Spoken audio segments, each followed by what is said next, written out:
So I think we're just about ready now for everyone to take their seats. So we're in the final panel discussion now. How can we enable solar PV on commercial and institutional buildings? And I'm going to hand over the chair to Lord Lucas, who is on the Environment and Climate Change Committee in the House of Lords. So, and I'll hand over to him. Thank you very much. Yeah, and more important than that, I live in Eastbourne, which is you will all find on your tables a bird, which is one of the 5,500 paper birds made by the children in Eastbourne schools for us to take to COP26, which was a great success. They flocked around Greta Thunberg, but they also got into the conference and were on the UK stand. This is a town which takes the environment exceptionally seriously. So the panel, this panel session is mostly about getting some questions from you and the panel answering it. The thought I would like you to have in your heads as you're doing so is, how has today challenged you? What changes are you thinking of making in your business or your life which will lower your carbon footprint? And what can we do, particularly government, to help you make that change? And I forgot to tell you that the code has changed for the questions. It's now just up in the top of the screen there. It's 3394077. 333. Sorry, 333-94077. So 333-94077. Sorry to interrupt. Yeah. So this panel's title is Negotiating the Tenant-Landlord Interface to Enable Solar PV. Those of you who enjoy walking the escarpment above Eastbourne and looking therefore down on the town and the acres of roofs that should have solar panels on and don't, not to speak of the car parks, there is clearly something not going right, because we as a town would love to have a lot more solar there, and it's not happening much. And what do we do about that? And if I could ask each of the panel to respond to that question, or indeed anything else they want to engage with the audience on, but for 2 minutes each, so that we get lots of time for questions from the audience. And can we start with Richard Watson, please? Sure, hello. So I may have mentioned that as a co-op we have developed a solar license agreement that covers both landlords and tenants. It was because when we approached companies, even well-established companies, just before lockdown in Hastings, there's a company that makes plastics, can't remember the name, begins with a T, with a 500 kilowatt roof. And, we could have supplied them with a quarter of their electricity at a fraction of what they were paying. And they said, but we can't sign a 25-year license because we don't know if our business will last that long. So what we have done is think about that and think about restaurants that might be on an 8-year license with their local authority. And we said, well, let's be flexible, let's just do whatever lease you have, and we'll see what happens after that. So for good sites, we're prepared to take that risk. I'd have loved to talk about solar car parks. So our solar partner has costed a solar car park on the BMW factory in Oxford. Car parks have the potential to be solar farms. So this had 350 spaces, could have generated 1.3 megawatts, and I think it was going to cost 1.6 megawatts, with everything included, the connection and everything. So the cost I think it's 2.5 car spaces.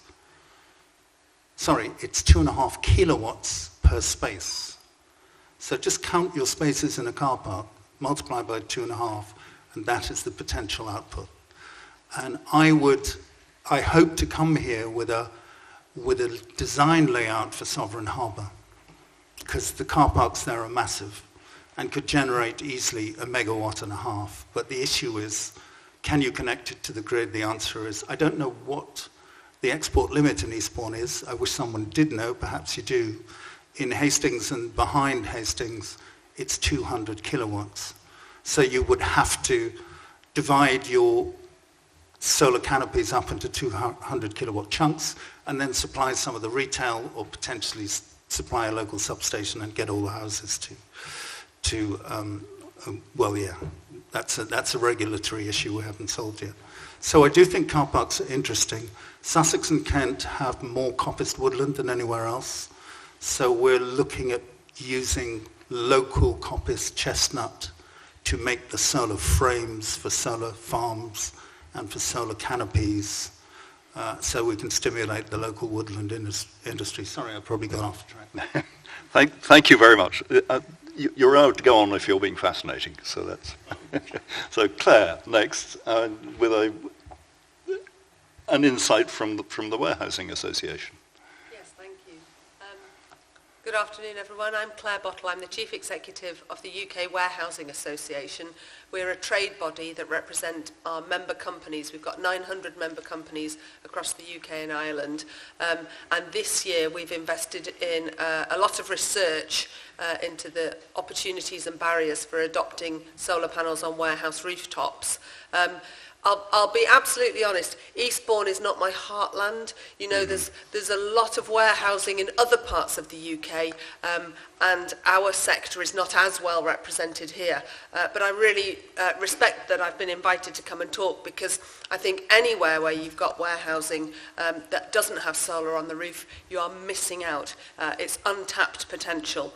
Across the whole of the UK, there's about 600 million square feet of warehousing, and less than 5% of that has solar on the rooftops. So as a result of our research, we've come up with 2 documents.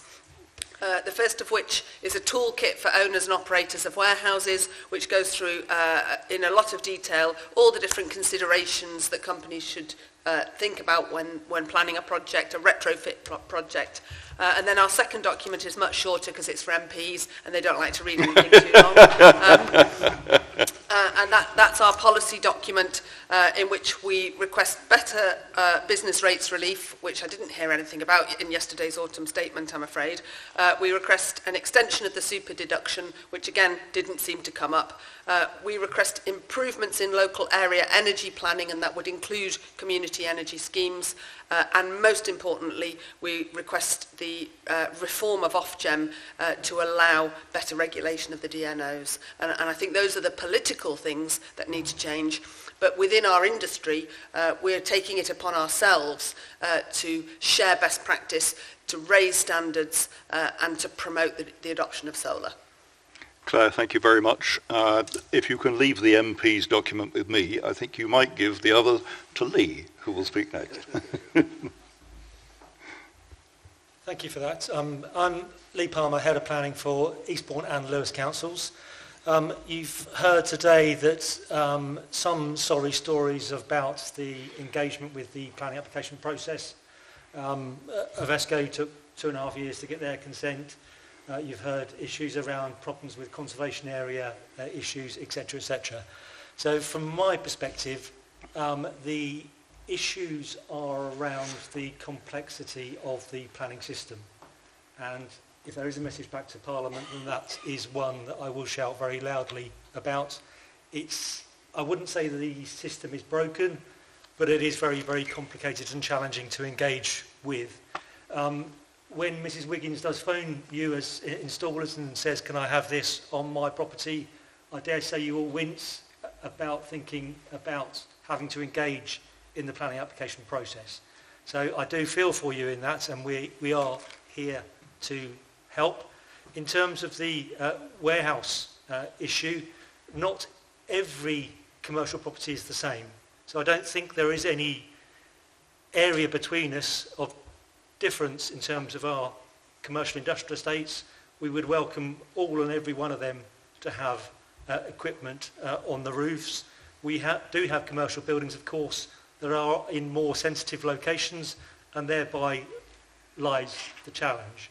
So what I will say to the audience here is early engagement, not only with your client, but with the authority, whoever it may be, because early engagement does hopefully mean an earlier resolution.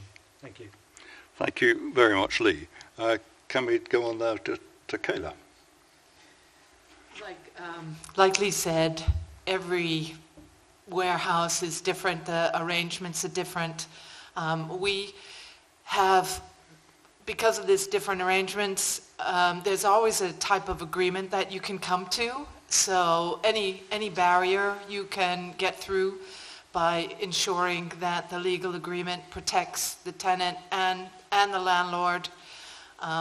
So for example, in the industrial estate that we're working on now, we would have a power purchase agreement, it's called, with the tenant, and we have an agreement with the landlord because the tenant has the right, basically owns the roof, the use of the roof through the rental agreement. Our agreement with the landlord is they will support us once that tenancy agreement has ended to negotiate with the new occupant of that building so that we have a consistent income stream throughout the 25-year life of the solar panels. But that is never a problem because the price that we negotiate in the power purchase agreement is significantly less than what they would pay to their energy supplier. So it's really a win-win for everyone. And what I would say is working with community energy means that as an energy services provider, which is what we are, we would pass on the discount to the tenant. The landlord supports us. They can advertise their warehousing or their industrial estate as being lower carbon emissions, which helps them, and lower energy cost, so it helps them get tenants quicker. And then also, we would provide any profit from our work as a benefit to the community. So everyone wins. Thank you very much, Kayla. Chris? Personally, I think the problem is what's in it for the landlord. The tenant, they may get cheaper electricity from the solar panels, but there needs to be a benefit for the landlord. It might be that their tenant then can afford their rent because they're getting cheaper electricity. Perhaps that's a benefit. But something around rates or some sort of incentive for the landlord would really help. And that's why pretty much all of our community solar is either on schools or businesses that own the building they occupy. And we've never been able to really make a breakthrough with the landlords because there's nothing in it for them. So there needs to be an incentive for the landlord. Yes, I think that's a very deep question. If you have ideas as to what the government could do to produce a serious incentive for the landlord to collaborate, that would be something I would be very happy to hear. One other thing to say is, of course, energy prices have risen greatly recently because of the war in Ukraine.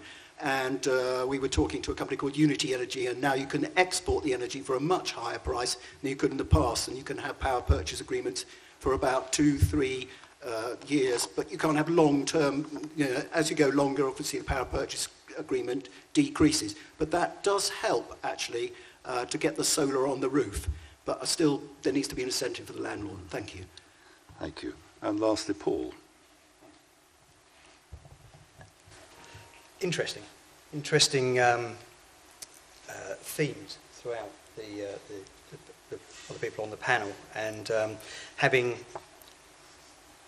been in discussions with all of the community energy groups, with Richard, with Ollie, with yourselves,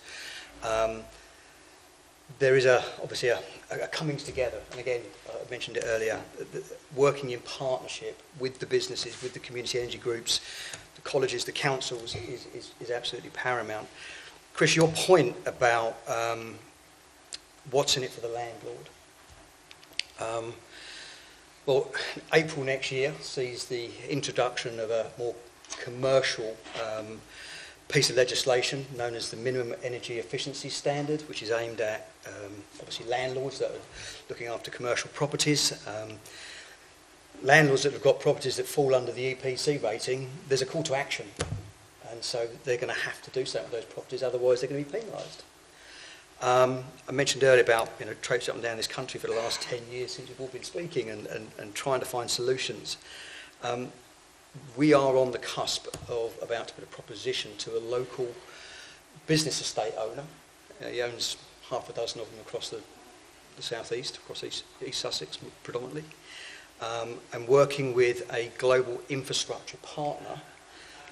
The benefit to the landlord would be that each individual solar array is connected to each unit. The energy is then offered to the tenant at a discounted rate from what they're currently paying. And Richard, you touched upon someone recently that their rates have gone up to 90 pence per kilowatt hour. We've seen rates higher than that of late as well. So I think better trade the energy to give benefit back to landlords. There is that whole power purchase model that we've all been talking about, and that's been in around in the market for many years with your schools and so on and so forth. So I think it's getting that model right that works for the landlord, works for the tenant, and allows then the energy to be sleeved and sold back to the grid in maybe some kind of joint venture framework with these industrial parks and these landlords, so that they know their tenants are getting green energy, those that want to opt in, obviously. But this particular fund that I've been talking to, and I only yesterday received some information from them, it's not just about the solar that they're looking to put in place. They're looking to fund a blended solution of solar, battery and electric vehicle charge points within that construct. And that, to me, if it comes to fruition, if it all stands to muster, I think we'll have a local reference point that we'd be happy to share with you, so that we can then expand that across the country and further afield. That's my view. Thank you. That's a very encouraging answer. So to pick on the first question, the majority of industrial units on estates in Eastbourne and Hailsham are occupied under leases, most of which are for 5 years or less. How can such businesses benefit if the landlord does not engage? You need the landlord to engage, presumably, don't you? Can we enlarge perhaps on the answer Paul gave? How do we make this possible? There isn't an easy answer there. How do we create an easy answer? First and foremost, landlords need to be educated about MEES, first and foremost. Because if they don't know about it, then they're not going to hear the call to action. And one of my slides from previous, I referred to ESOS, the Energy Savings Opportunity Scheme, and SECA. I'm still finding commercial clients that should have been made aware of these things from their accountants, from their consultants, that still aren't aware. So I think it's an educational piece to advise landlords across the county, across the country, that if they're not aware of MEES, they need to wake up and smell the coffee, basically. No.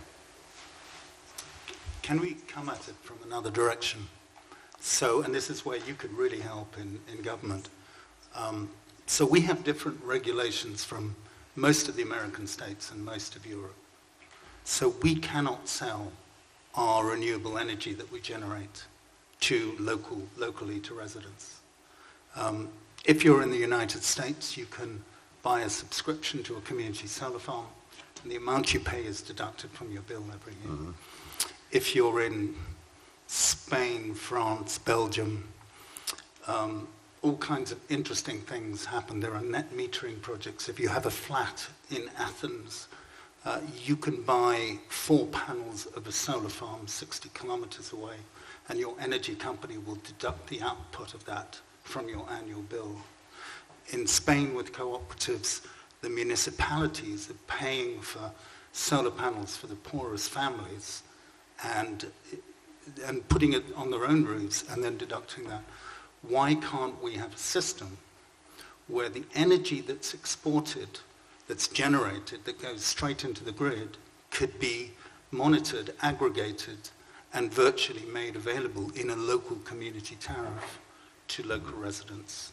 Because we can't even export monitor most of our schools because it's so complicated.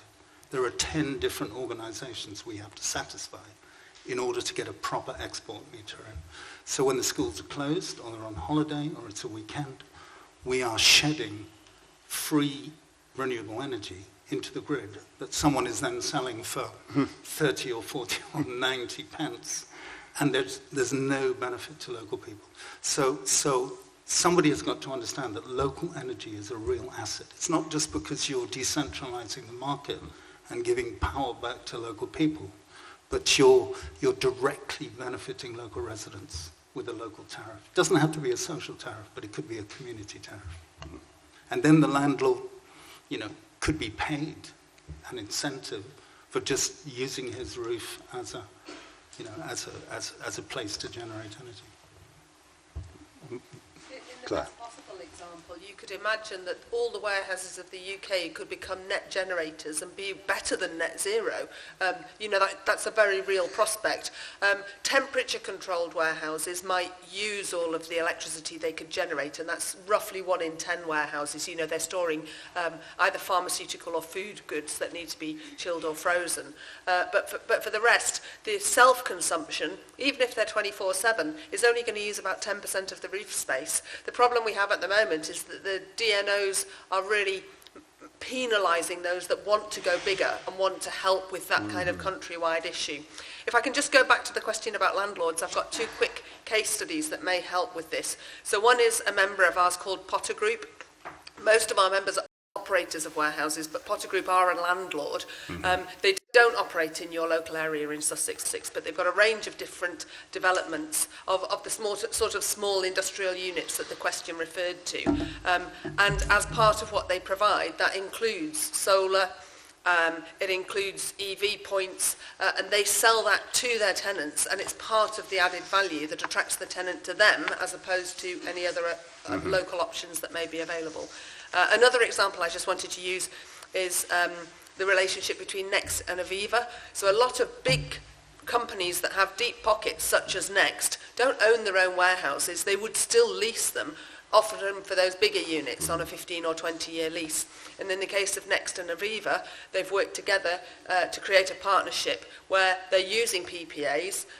Both parties are benefiting, and it goes back to the point about MEES that was made earlier. For Aviva, as the landlord, the benefit is that they're cementing that partnership with their tenant to get longer-term relationships with them. Next is a good tenant, you would imagine. But also that they're kind of making sure that they're future-proofing themselves for regulatory compliance. Right, let's move on to the next question. Eastbourne clearly will have a planning problem with conservation and its housing stock. What will be done to make solar easier, especially on the western side of the town? Thanks for that pointed question. I think there's nobody in the room that would shy away from the concern that we have around the issues around development in sensitive areas. And the problem that we have is, and it comes down to education, the point made by the colleague panel member. We have a community, the wider community, whilst driving through puddles for the last couple of days, whilst fending forest fires back in the summer, are still insistent that their neighbour's solar panel is the straw that breaks the camel's back for them.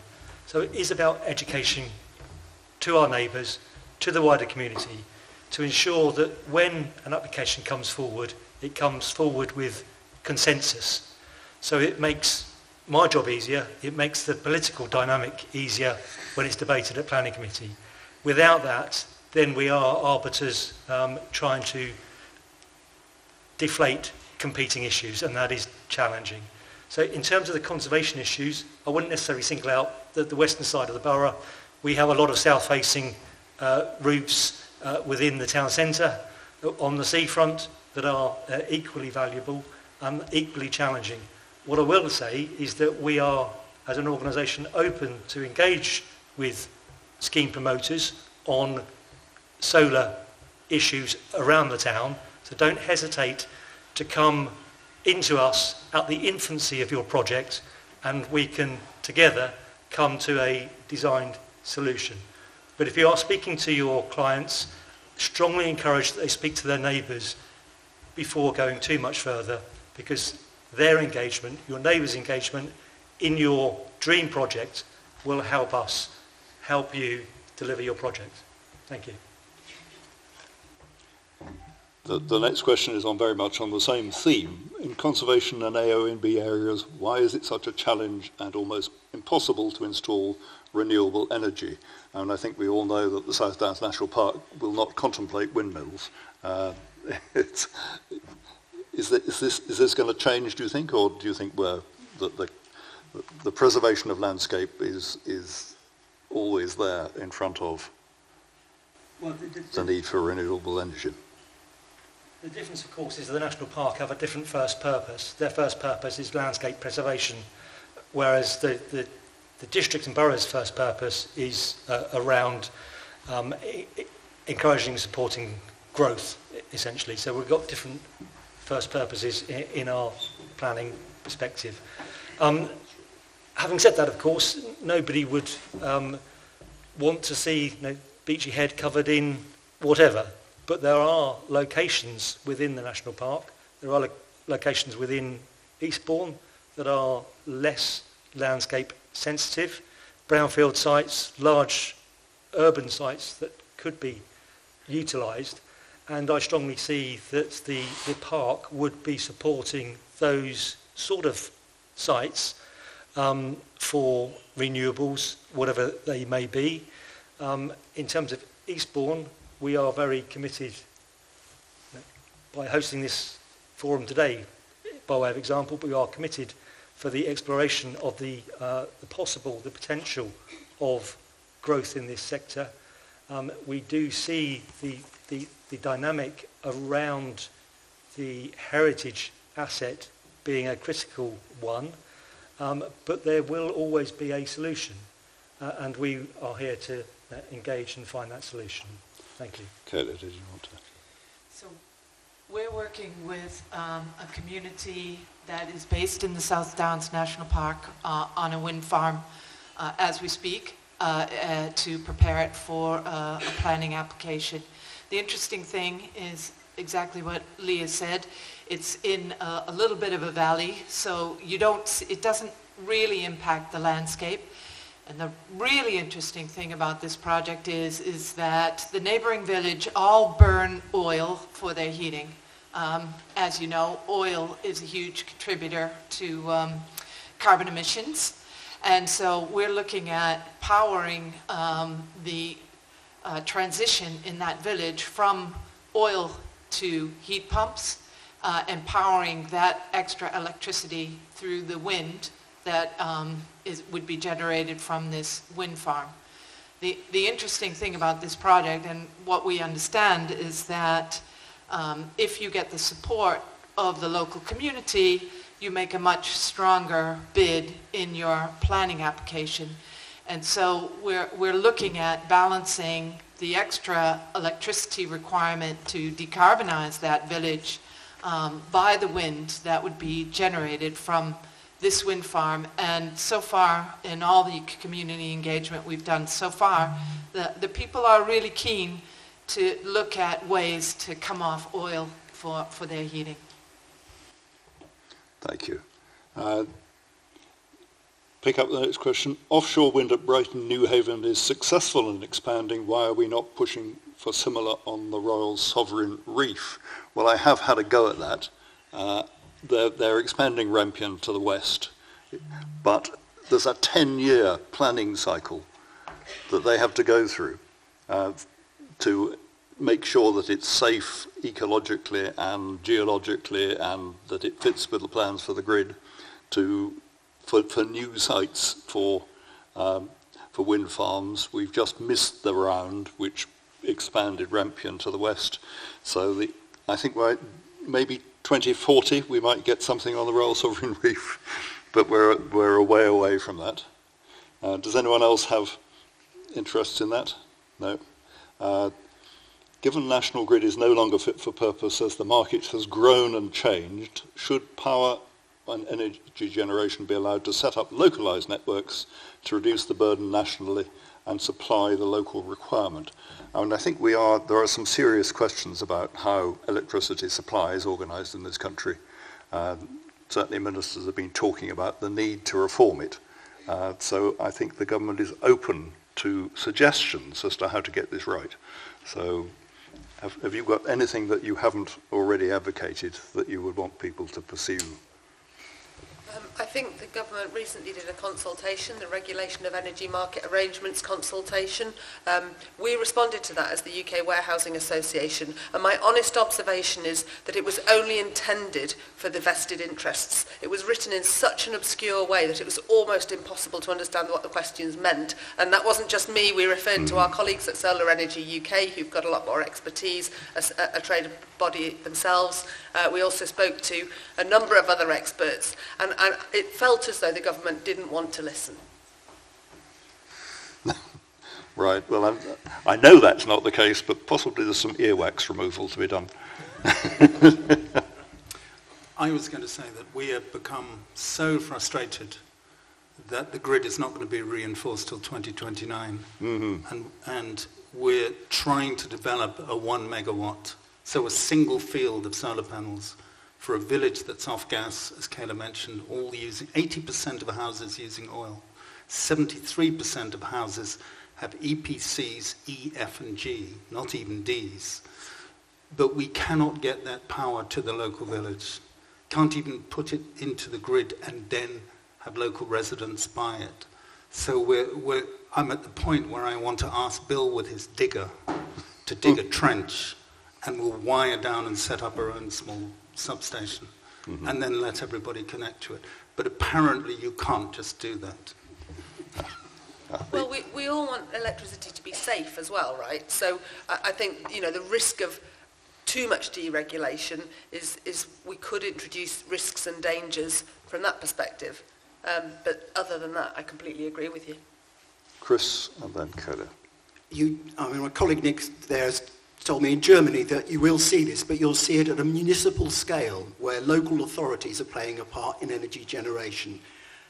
So community groups working with the local authority and the district network operator possibly could make this happen.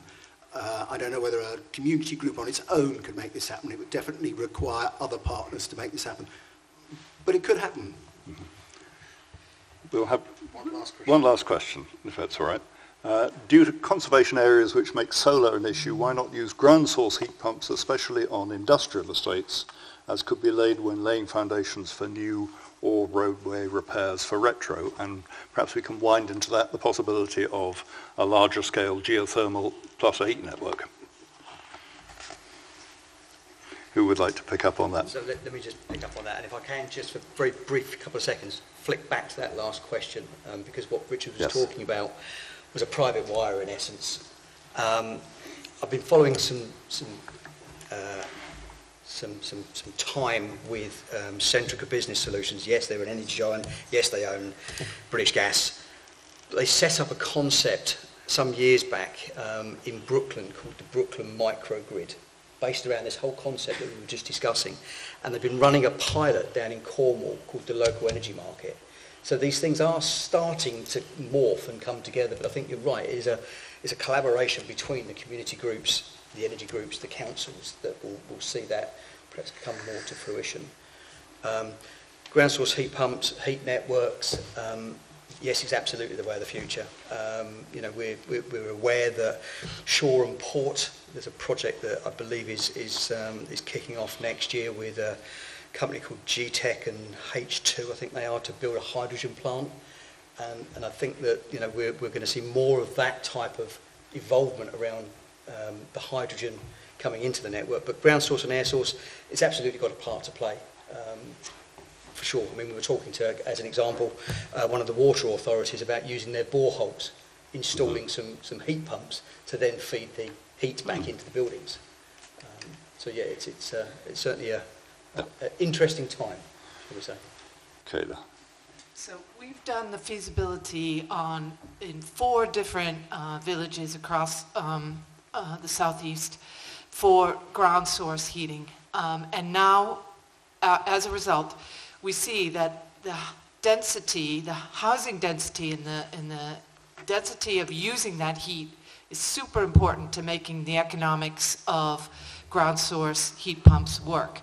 And what we're doing now is we're looking at blocks of flats on the Brighton seafront to take to use still the same boreholes, but to create higher density heat networks along the seafront, and this could be something that could also be contemplated over the long term in Eastbourne. Thank you all very much.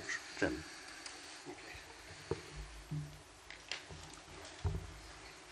So, thank you to the board. Thank you very much for coming on to speak today.